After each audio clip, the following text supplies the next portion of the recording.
अस्सलामुअलैकुम दोस्तों, मेरा नाम है इफ्तिखार खान और आप देख रहे हैं कंपैरिजन गुरु। नाजरीन, आज की वीडियो में हम जिस टॉपिक पर बात करने वाले हैं उसकी शुरुआत होती है वहाँ से जब दुनिया के एक हिस्से को बरे सगीर कहा जाता था। जी हाँ, बरे सगीर यानी सब कॉन्टिनेंट दुनिया का वो हिस्सा था जहाँ कई कौमें आबाद थी और दुनिया के इस हिस्से ने कई एम्पायर्स देखे हैं, जिनमें Mughal empire, Khilji empire, Maratha empire और ब्रिटिश राज शामिल है। तो चलिए बात करते हैं आज के हमारे टॉपिक पर, जो कभी सब कॉन्टिनेंट का हिस्सा हुआ करता था और आज का पाकिस्तान और इंडिया।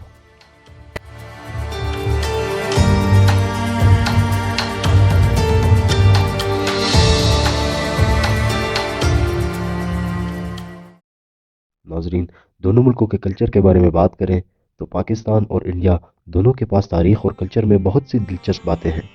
दोनों मुल्कों के पास अच्छी तरह से डिफाइन की गई तारीख है जिसने उनकी कल्चर को मशरिक और मगरिब के मुनसिफों के नज़रिए से अमूमन पसंद किया गया है। पाकिस्तान की बात करें तो इसकी तारीख मजबूत है और इसमें बहुत सी अच्छी खसूसियात हैं। पाकिस्तान की तारीख में मुख्तलिफ एहसासात हैं, जैसे मुसलमानों के तौर पर भारत से अलग होने का एहसास, मुस्लिम लीग की तश्कील, कायदे आज़म मोहम्मद अली जिन्नाह और 14 अगस्त 1947 के बाद के वाक़यात शामिल हैं। पाकिस्तान के कल्चर में बहुत सारी बातें शामिल हैं, जैसे कि बोले जाने वाली मुख्तलिफ languages, Islamic festivals, art, architecture और लिटरेचर। पाकिस्तान की नातिया कलाम और शायरी सारिफीन के दिल में बहुत मकबूल है।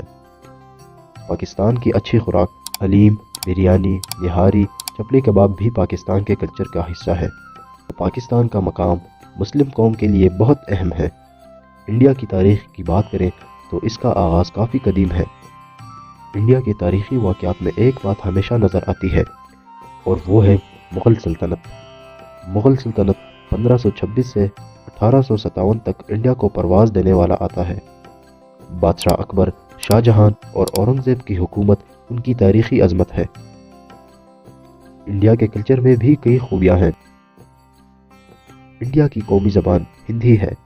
इंडिया के खाने में बिरयानी, हैदराबादी बिरयानी, डोसा, चाट, कुल्फ़ी और जलेबी जैसे मशहूर चीज़ें हैं जो इनके कल्चर का हिस्सा भी है। दोनों की इकोनॉमी की बात करें तो पाकिस्तान और इंडिया दोनों की इकोनॉमी बहुत इंपॉर्टेंट है। इंडिया दुनिया की 5वीं सबसे बड़ी इकोनॉमी है, जबकि पाकिस्तान दुनिया की 134वें नंबर पर आती है। इंडिया की इकोनॉमी मेनली एग्रीकल्चर, मैन्युफैक्चरिंग और सर्विसेज सेक्टर पर बेस्ड है। इंडिया दुनिया की सबसे ज़्यादा वूल, लेदर, जूते और स्पाइस एक्सपोर्ट करता है। इंडिया की ट्रेड भी बहुत ज़्यादा है और इसकी एक्सपोर्ट इंपोर्ट 2019 से 2020 में 818.52 बिलियन डॉलर्स थी। पाकिस्तान की इकोनॉमी मेनली एग्रीकल्चर और इंडस्ट्रीज पर बेस्ड है। पाकिस्तान दुनिया की छठी सबसे बड़ी कॉटन प्रोड्यूसर है और इसकी दूसरी सबसे ज़्यादा एक्सपोर्ट में से एक है। पाकिस्तान में टेक्सटाइल इंडस्ट्रीज, राइस और व्हीट प्रोडक्शन भी इम्पोर्टेंट है। पाकिस्तान की ट्रेड भी ज़्यादा है और इसकी एक्सपोर्ट इंपोर्ट 2019 से 2020 में 92.57 बिलियन डॉलर थी। दोनों मुल्कों के बीच पॉलिटिकल टेंशन्स भी इकोनॉमी और ट्रेड को अफेक्ट करती है, लेकिन दोनों मुल्कों के बीच ट्रीटी और एग्रीमेंट होना बहुत ज़रूरी है ताकि इकोनॉमी और ट्रेड इम्प्रूव हो सके। पाकिस्तान और भारत के बीच तालीमी फैक्टर में कई डिफरेंसेस हैं। नंबर 1, तालीमी हकूक़। भारत में हर एक बच्चे को तालीम देना इसका हक समझा जाता है और 2009 के एक्ट के तहत 6 से 14 साल की उम्र तक मुफ्त तालीम फराहम करनी है। पाकिस्तान में भी बच्चों को बुनियादी तालीम देना इसका हक है और पाकिस्तान में बच्चों को अव्वल जमात से लेकर 12वीं जमात तक तालीम मुफ्त दी जाती है। नंबर 2, तालीमी सिस्टम। भारत में Central Board of Secondary Education और Indian Certificate of Secondary Education जैसे कई सेंट्रल और स्टेट्स बोर्ड हैं जो कि हर साल एग्ज़ाम कंडक्ट करते हैं और स्टूडेंट्स को मार्कशीट देते हैं। पाकिस्तान में federal board of intermediate and secondary Education और पंजाब बोर्ड और इंटरमीडिएट एंड सेकेंडरी एजुकेशन जैसे बोर्ड्स हैं। पाकिस्तान के ज़्यादातर तालीमी इदारे ख़ास तौर पर इनके बोर्ड्स के अंडर ऑपरेट करते हैं। Number 3, language. भारत में कई ज़ुबानों में तालीम दी जाती है जिसमें हिंदी और इंग्लिश ज़्यादातर इस्तेमाल होती है। पाकिस्तान में ज़्यादातर स्कूल्स और कॉलेजेस में उर्दू ज़बान इस्तेमाल की जाती है और इंग्लिश सिखाई जाती है। Number 4, infrastructure. بھارت میں تعلیمی انفراسٹرکچر کافی بہتر ہے، جس میں کئی اچھی یونیورسٹیز، ٹیکنیکل انسٹیٹیوشن اور ریسرچ سینٹرز ہیں۔ پاکستان میں بھی اچھی یونیورسٹیز موجود ہیں جن کا انفراسٹرکچر بھی اچھا ہوتا ہے۔ Number 5، private and government institutes. Bharat میں پرائیویٹ اور سرکاری دونوں طرح کے تعلیمی ادارے ہوتے ہیں جو کہ بچوں کو تعلیم فراہم کرتے ہیں۔ سرکاری تعلیمی ادارے بچوں کو مفت تعلیم فراہم کرتے ہیں، جبکہ پرائیویٹ اپنے حساب سے ان کو چارج کرتی ہے۔ پاکستان میں بھی سرکاری اور پرائیویٹ دونوں طرح کے ادارے موجود ہیں جو کہ بچوں کو تعلیم فراہم کرتے ہیں۔ پاکستان میں سرکاری تعلیمی ادارے اول جماعت سے لے کر 12ویں جماعت تک مفت تعلیم فراہم کرتی ہے، جبکہ پرائیویٹ اپنے حساب سے فیس سٹرکچر بنا کے بچوں کو چارج کرتی ہے۔ ان کے علاوہ بھی کئی فیکٹر ہیں جیسے کہ syllabus, teacher, teaching methods, exam اور ایجوکیشنل پالیسیز جو دونوں ملکوں کے بیچ میں فرق بناتے ہیں۔ دونوں ملکوں کے ہیلتھ فیکٹر کے بارے میں بات کریں تو ہیلتھ فیکٹر میں بھی سرکاری اور پرائیویٹ ہاسپٹلز موجود ہیں۔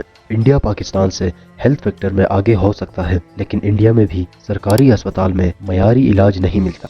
البتہ پرائیویٹ ہاسپٹلز میں سرکاری ہسپتالوں سے بہتر علاج میسر ہوتا ہے۔ پاکستان کی بات کریں تو یہاں بھی پرائیویٹ اور سرکاری ہاسپٹلز موجود ہیں۔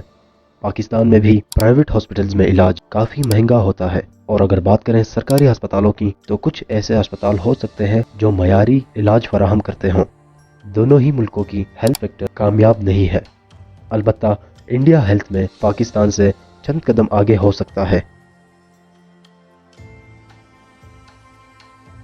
پاکستان اور بھارت دونوں اپنی ٹیکنالوجی کو بہتر بنانے کی کوشش کر رہے ہیں، لیکن دونوں کے درمیان فرق ہے۔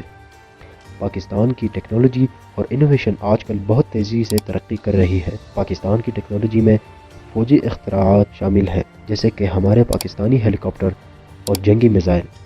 تاہم پاکستان کی عوام کی ضروریات کے لحاظ سے بہت کم ٹیکنالوجی کی ترقی ہو رہی ہے۔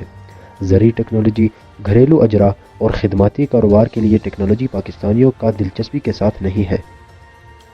ٹیکنالوجی میں انڈیا کی بات کریں تو انڈیا کی ٹیکنالوجی اور انوویشن میں کافی ترقی ہو رہی ہے۔ بھارت نویں دنیا کی سب سے بڑی ترقی کر رہا ہے۔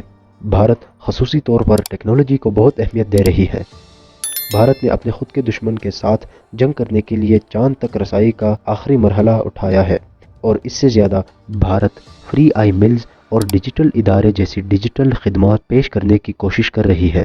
دونوں ملکوں کی ٹیکنالوجی کو کمپیئر کرنے کے بعد ہم بات کریں تو بھارت اور پاکستان دونوں ٹیکنالوجی اور ابتدائیت کے فیلڈ میں ترقی کر رہے ہیں، لیکن بھارت کی ٹیکنالوجی ترقی بہت تیز ہے۔ ناظرین، تو چلیے لاسٹ میں دونوں ملکوں کی ملٹری کو کمپیئر کرتے ہیں۔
तो दोस्तों आज کے لیے اتنا ہی. امید کرتا ہوں آپ کو ویڈیو پسند آئی ہوگی. ویڈیو پسند آئی ہو تو ویڈیو کو لائک کریں, چینل کو سبسکرائب کریں, بیل آئیکن دبانا نہ بھولیں. کمنٹ میں مجھے بتائیں کہ آپ کو کس کنٹری کی کیا چیز پسند آئی. فی الحال کے لیے اللہ حافظ.